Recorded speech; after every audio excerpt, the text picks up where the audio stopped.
Morning sir, good morning. My name is Samata.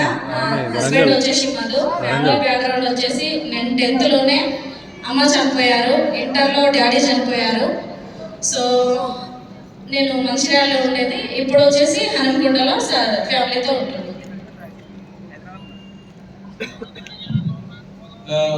ये समता madam है, मधु sir के वाइफ है और ये बचपन में ही मतलब ये 10th में थे, स्कूलिंग में थे, तो इनके मदर और फादर का 10वीं तक पढ़ाई कर 10th वరకు చదివారు. నేను డిగ్రీ కంప్లీట్ చేశాను సార్. నాకు ఒక బ్రదర్ ఉన్నారు, ఒక సిస్టర్ ఉన్నారు, అక్క అన్నయ్య ఇద్దరు ఉన్నారు. సో డిగ్రీ చదువుకున్నాను. 10th వరకే అమ్మ ఉండే, 10thలో అమ్మ చనిపోయారు. సో ఇంటర్కి ఫస్ట్ ఇయర్ వెళ్ళేటప్పుడు డాడీ చనిపోయారు. మా డాడీకి 4 చెల్లెళ్ళు ఉంటుండే. సో వాళ్ళ దగ్గర నలుగురు దగ్గర ఒక్కొక్క నెల ఉంటూ నేను ఇంటర్ సెకండ్ ఇయర్ కంప్లీట్ చేయడం జరిగింది. సో అట్లాగే degree first year second year కూడా ఒక్కొక్క నెల వాళ్ళ దగ్గర ఉంటూ నేను కంప్లీట్ చేయడం జరిగింది. అక్క 4 అత్తమ్మలు దగ్గర ఉంటూ క్లియర్ చేయడం జరిగింది డిగ్రీ.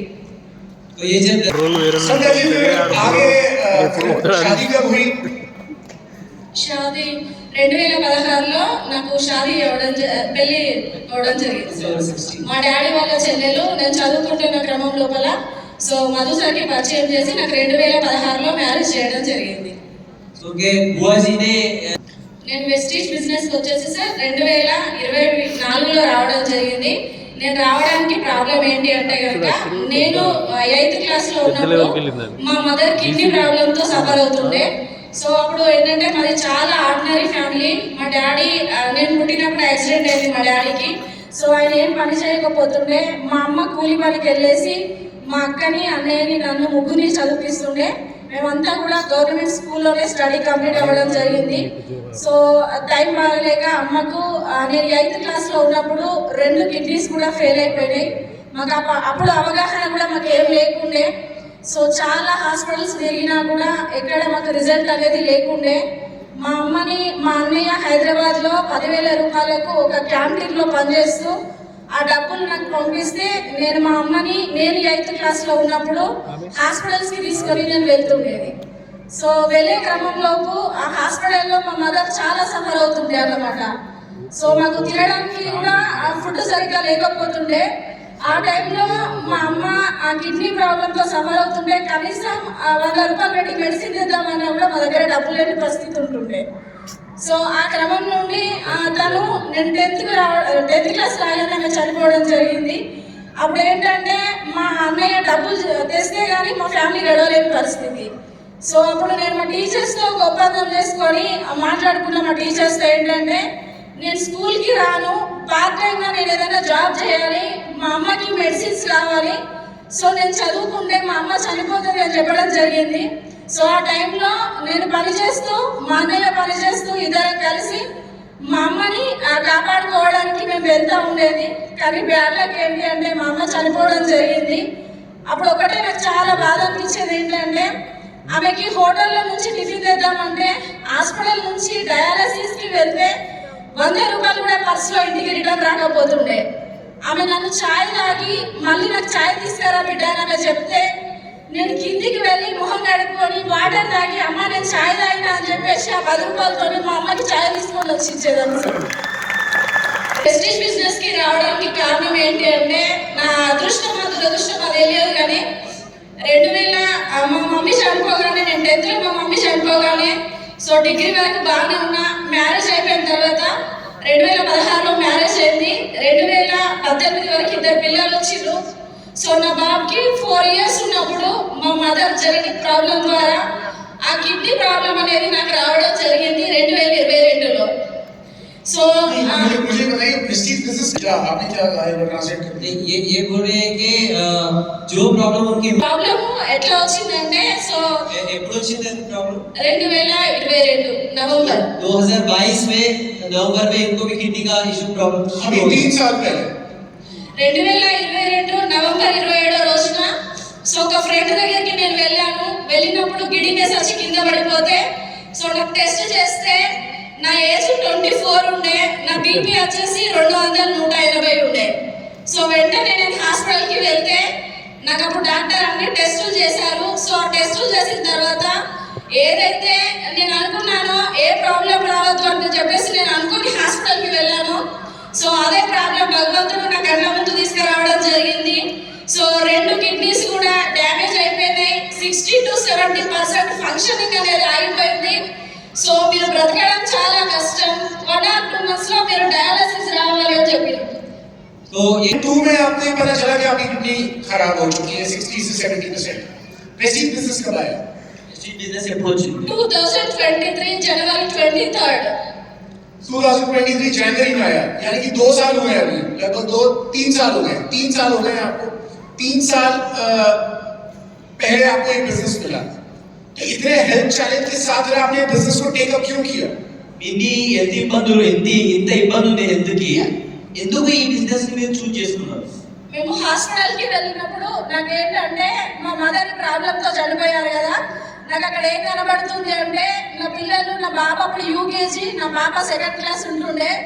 నా మదర్ ఫోటో పట్టుకొని నేనైతే ఎవ్రీడే ఎట్లా ఏడుస్తున్నానో నా ప్రాబ్లం కూడా అట్లానే వస్తుందని నేను ఊహించుకుంటూ బాధపడుతూ ఉండేది ఆ క్రమం లోపల. సో అప్పుడు ఏంటంటే ప్రతి ఒక్కరు కూడా కిడ్నీ ప్రాబ్లంకి ఇంగ్లీష్ మెడిసినే, సో డయాలసిస్ తప్ప ఇంకొక మార్గం ఏమీ లేదు, లాస్ట్ కి చనిపోవడమే అని చాలా మంది చెప్పేది. వాళ్ళు చెప్పడం కంటే ఫస్ట్ నాకు తెలుసు. ఎందుకంటే మా మదర్ కి 15 days ఒకసారి 1 month ఒకసారి ఆల్టర్నేట్ డయాలసిస్ అయితే ఉండే. ఆ ప్రాబ్లం అంతా కూడా నా కళ్ళ కట్టినట్టు కనబడుతుంది. సో దీనికి ఇంకా ఆధారం ఏముంది అని వెతికే క్రమం లోపల మా హస్బెండ్ PhD చేశారు. సో ఫుడ్ సప్లిమెంట్స్ లో ఏదైతే బాగుంటుంది అని చూడడం జరిగింది. సో ఫుడ్ సప్లిమెంట్స్ లో మెడిసిన్ తో కూడా లైఫ్ టైం క్యూర్ కాదు, ఫుడ్ సప్లిమెంట్స్ అయితేనే బాగుంటుంది అని సో వెతకడం జరిగింది. ఆ క్రమం లోపల శ్రీనివాస్ వడమన్ సార్ నాకు ఒక ఫాదర్ రూపంలో నాకు రావడం జరిగింది నా లైఫ్ లోకి. శ్రీనివాస్ వడమన్ సార్ ని సోషల్ మీడియాలో చూడడం జరిగింది. చూసి సార్ కి కాల్ చేయడం జరిగింది. మాకు ఈ సప్లిమెంట్స్ గురించి సార్ చెప్పడం జరిగింది. तो ये किडनी చూసారా, తర్వాత బిజినెస్ జాయిన్ అయ్యారా, లేకపోతే ఫస్ట్ బిజినెస్ చూసేసి ప్రొడక్ట్ వాడారా? లేదు సార్, ఫస్ట్ నేను ఒకటే అనుకున్నా, నేను బ్రతికి ఉండాలి, నా పిల్లలకి ఒక మదర్ గా నేను ఉండాలి. మదర్ లేకుండా నేను లైఫ్ లో ఎంతో సఫర్ అయినా అది నా పిల్లలకి రావద్దు అని చెప్పేసి ప్రోడక్ట్స్ వాడినా సార్. నేను ఫస్ట్ బ్రతికి ఉండాలి అని ప్రోడక్ట్స్ వాడినా. पहले जीना था मुझे, తర్వాత మీరు బిజినెస్ చెప్పారు, తర్వాత బిజినెస్ చెప్పడం జరిగింది. उन्होंने ऐसा क्या कहा कि आपने बिजनेस की शुरुआत करनी और बिजनेस बिल्ड करना शुरू कर दिया? ఏం చెప్పారు మీకు, దాని గురించి మీరు బిజినెస్ స్టార్ట్ చేశారు? నేను ఒకటే సార్, ఇంగ్లీష్ మెడిసిన్స్ వేసుకుంటే ఒక 5 minutes కూడా నేను నిలబడకపోతుండేదని. ఈ కిడ్నీ ప్రాబ్లం కి నాకు ఒక 40 రకాల మెడిసిన్స్ రాయడం జరిగింది. ఒక 100 mg BP టాబ్లెట్ రాయడం జరిగింది. సో వేసుకుంటే నేను ఇక్కడ నుంచి ఒక 5 నుంచి 6 అడుగులు కూడా వేయలేకపోతుండే. ఇద్దరు కలిసి వాష్రూమ్ లేబట్టి కూర్చోబెడుతుండే పరిస్థితి ఉంటుండే. సో అప్పుడు సార్ ఒకటే మాట చెప్పిండ్రు, మీరు మెడిసిన్స్ ని తగ్గించుకోవచ్చు, సప్లిమెంట్స్ ని వాడుకోవచ్చు, మీకు కొన్ని సప్లిమెంట్స్ నేను రేపు మార్నింగ్ తెచ్చిస్తా, మీరు ఇవి వాడండి అని చెప్పి సో నాకు ఒక 20 రకాల సప్లిమెంట్స్ తెచ్చి ఇవ్వడం జరిగింది.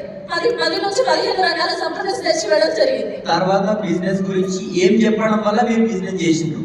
అప్పుడు నేను ఒకటే అనుకున్నా, సార్ ఒక మాట అన్నారు ఏంటంటే, మేడం మీరు ఏదైతే లైఫ్ లో పునర్జన్మ తీసుకున్నారో 1,000 మందికి మీరు ఖచ్చితంగా వాళ్ళ జన్మలను మనం కాపాడాలి. సో దీనికి మీరు రెడీ ఉన్నారా అంటే నేను ఒకటే చెప్పిన, నా ఊపిరి పోయేంత వరకు కూడా నేను కష్టపడడానికి రెడీ ఉన్నా సార్ అని చెప్పేసి. उनकी हालत ऐसी थी कि पहले फिजिकल पेन दूर हुआ और डायलिसिस करवाया आपने? మీరు డయాలసిస్ చేయించుకోవాల్సి వచ్చిందా? రాలేదు సార్, అంటే డాక్టర్స్ ఒక 2 నెలల డయాలసిస్ కి 1 month లో రమ్మని చెప్పిండ్రు. బట్ నేను అప్పుడే సప్లిమెంట్స్ వాడినా, ఎవరికి కూడా నేను వాడేటప్పుడు చెప్పలేదు. థ్యాంక్స్ టు మై హస్బెండ్ అండి. సో ఎందుకంటే నాన్న లేకపోయినా కూడా నాన్నలాగా పట్టుకొని నన్ను చావంచుల వరకు వెళ్ళినా సో నన్ను ఈ రోజు తీసుకొచ్చి ఇక్కడ నిల్చోబెట్టారు. సో డయాలసిస్ వరకు వెళ్ళే పరిస్థితి రాకుండా నన్ను కాపాడుకోగలిగారు. డయాలసిస్ बड़ा बिजनेस कैसे कर लिया? 3 సంవత్సరాలలో మీరు ఇంత పెద్ద బిజినెస్ ఎట్లా చేయగలిగారు? నేను ఒకటే డిసైడ్ అయినా సార్, ఏంటంటే ఫస్ట్ ఆఫ్ ఆల్ నా పిల్లలకి మదర్ లేకుండా ఉండద్దు. ఒకవేళ నేను పోయే రోజు వస్తే నా పిల్లలు నా కోసం ఏడవకుండా రోజు ఉండాలి, ఏడవకుండా తలుచుకునే రోజు ఉండాలి అని చెప్పి డిసైడ్ అయినా. సో నేను ఏదైతే మంచిగా అయినో నా వల్ల 1,000 మంది 1,00,000 మంది బాగుండాలి అని చెప్పేసి స్ట్రాంగ్ గా డిసైడ్ అయ్యి బిజినెస్ చేయడం స్టార్ట్ చేసిన. సో ఒక రోజుకి నేను ఒకటే డిసైడ్ అయినా, నేను ఫస్ట్ సార్ ఒక మాట అన్నారు, మీరు డిసైడ్ అయితే కనుక ఖచ్చితంగా మీ లైఫ్ ని ఒక యూటర్న్ తీసుకోవచ్చు. సో మీరు డిసైడ్ అయినరా అంటే 100% రెడీ ఉన్నాం సార్ అని చెప్పిన. సో అప్పుడు నేను అనుకున్నా చాలా सत्ता जी थोड़ा सा शॉर्ट में बोलिए क्योंकि हमारे पास टाइम नहीं है।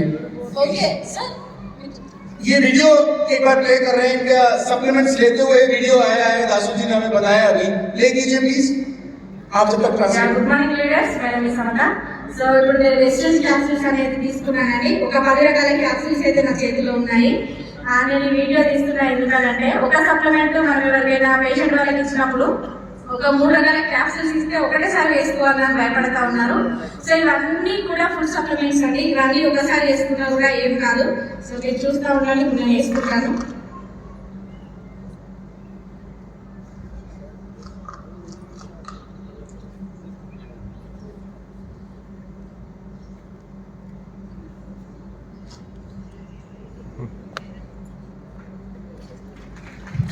तो थैंक यू। मैडम ये बता रही थी कि अगर मैं मेरी माँ को खो चुकी हूँ, अगर मुझे कुछ हो गया तो मेरे बच्चों का क्या होगा, ये पेन था उनका, तो मैं हाईएस्ट के अंदर 2,77,000.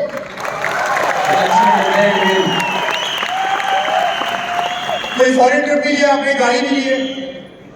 సో ఈ బిజినెస్ నుంచి నేనే ఈ ప్రపంచానికి దూరం అయితే అనుకున్నా, కానీ ఈ ఆపర్చునిటీ స్టార్ట్ చేసినాక సంవత్సరానికి సో యూసిడి అదేవిధంగా టీసీడీ 2 సంవత్సరాలు నేను స్టార్ట్ చేసి ఇది 3వ FRU. First FRU branch, second FRU UCD, ఇది 3rd ఎఫ్ఆర్యు అని యూసిడిలో ఇక్కడ కూర్చున్న 3 లక్షల ఇన్కమ్తో. అదేవిధంగా ఈ బిజినెస్ నుంచి నేనే ప్రపంచానికి దూరం అయితే అనుకున్నా. 15 లక్షల కార్ తీసుకున్నా, 1,10,000 బండి తీసుకున్నా. అదే బండి మీద ప్లాన్స్ కి వెళ్తూ పర్ డే 10 నుంచి 15 ప్లాన్స్ చేస్తూ 50 కిలోమీటర్లు నేను బైక్ మీద